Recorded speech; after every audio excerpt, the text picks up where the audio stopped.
De 2009, date de la dernière élection présidentielle, à 2014, la situation économique de la Mauritanie a connu une légère amélioration.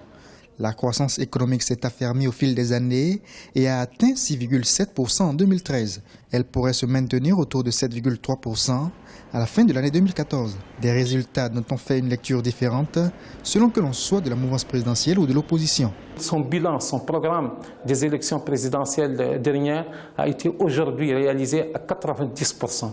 C'est un programme qui va dans le sens du pauvre, du citoyen pauvre mauritanien, au niveau des infrastructures, au niveau de l'eau, au niveau de la santé. Économiquement parlant, les indicateurs macroéconomiques ne sont pas mauvais. Mais comme dit l'autre, la croissance ne se mange pas.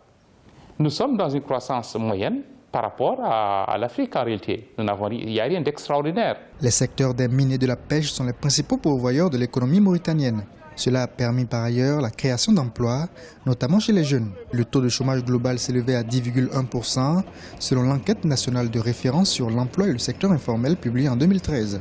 Un niveau nettement inférieur au chiffre de 32% en 2008. La situation macroéconomique semble être maîtrisée et il y a de plus en plus de Mauritaniens qui accèdent à la classe moyenne. Quand vous observez Nouakchott, il y a un plus grand nombre de biens d'équipement qu'il y a 5 ans par exemple.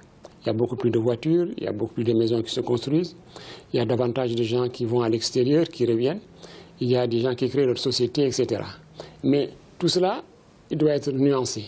Malgré les indicateurs économiques favorables, les chances d'atteindre les objectifs du millénaire pour le développement à l'horizon 2015 restent mitigées. Des progrès ont été enregistrés dans le secteur de l'éducation par exemple, mais beaucoup reste à faire dans les domaines de la santé, des transports et des infrastructures.